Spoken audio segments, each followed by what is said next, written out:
You've noticed that the journey to your calling seems to be taking a bit more time than usual. Well, I want to explain the mysterious process that God considers before committing His work into your hands. This video will give you an eye-opening revelation into the way God works and how He shapes your capacity before promoting you.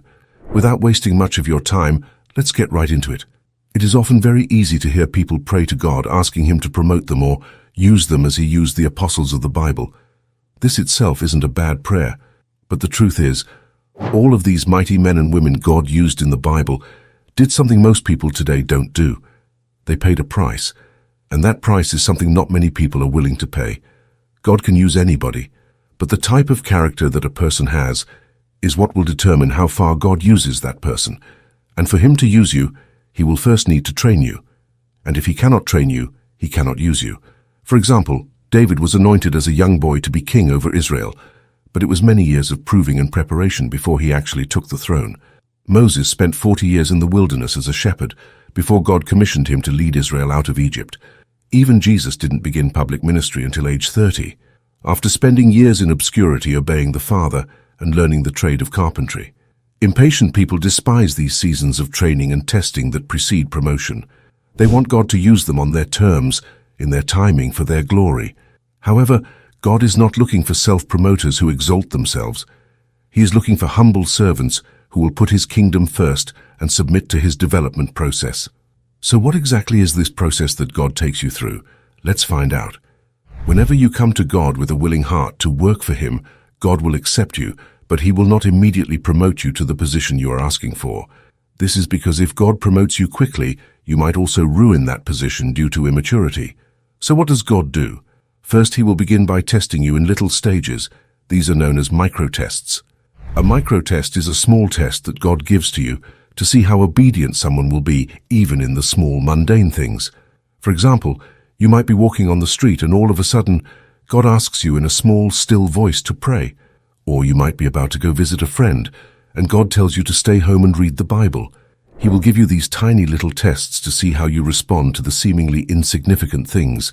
Your reaction to these micro-tests gives God insight into your character and readiness for greater responsibility.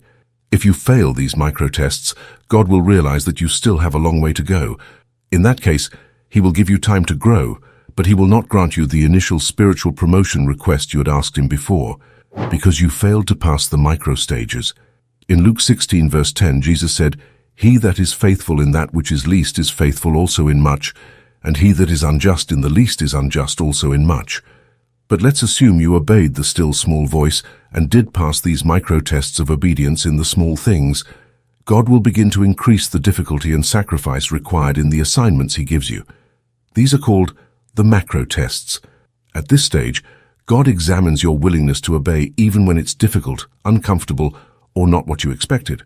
For instance, God might prompt you to make peace with someone who had offended you. It will often be something you really find difficult to do. It will be something your flesh will resist.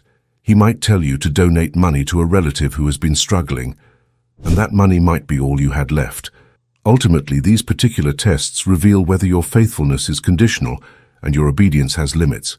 The second stage is where most people fail because it directly confronts the flesh which wars against your soul. Galatians 5 verse 17 says, "For the flesh wars against the spirit, and the spirit against the flesh. And these are contrary the one to the other, so that ye cannot do the things that ye would." If you refuse or resist these macro tests, you have failed. It shows God that you're not yet ready. What happens with these tests is that when you fail, you will have to repeat them some other time.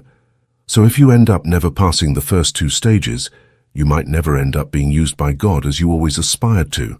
However, if you obey God in each situation, you build trust with God that you'll continue obeying when the stakes get even higher.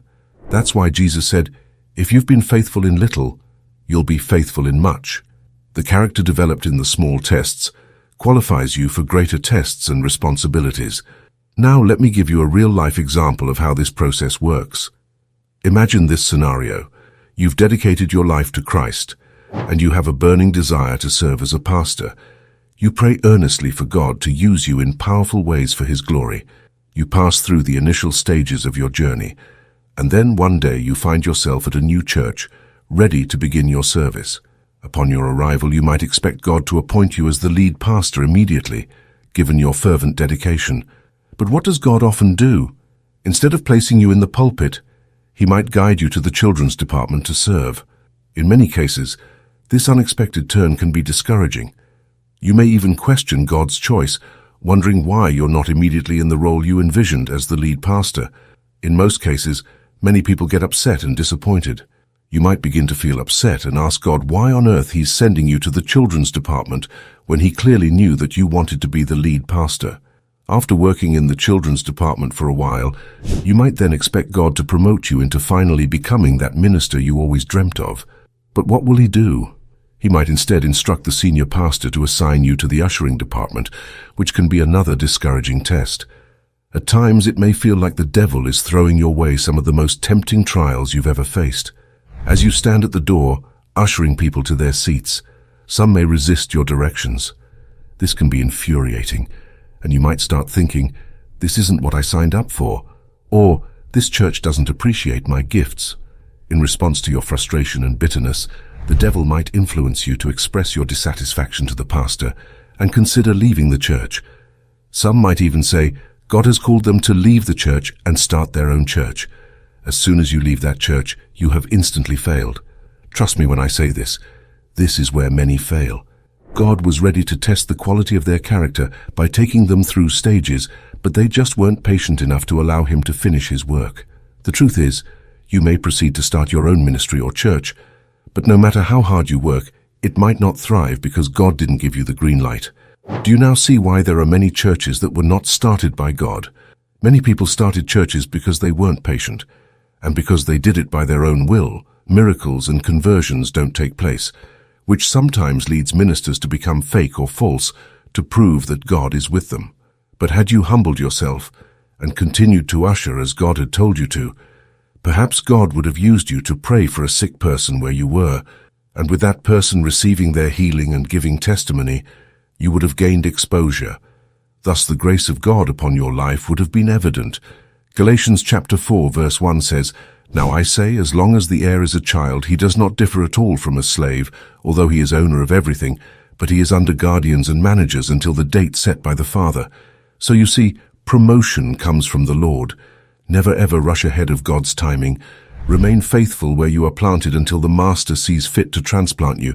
Keep your eyes on Him, not the timetable. Be steadfast when treated poorly and tempted to grow resentful. Sharpen your gifting in faithful service, even if it's thankless for now. As you persevere in obedience and humility, you demonstrate readiness for promotion. Then, in God's strategic timing, He will exalt you and provide bigger opportunities to accomplish great things for His glory. The key is developing character and trustworthy stewardship in the present season, not manipulating or fighting for visibility and position. Seek first His kingdom, and trust that at the proper time, He will use you to impact many lives for eternity. So there you have it. Thank you for watching. If you love our videos, please feel free to subscribe to our YouTube channel.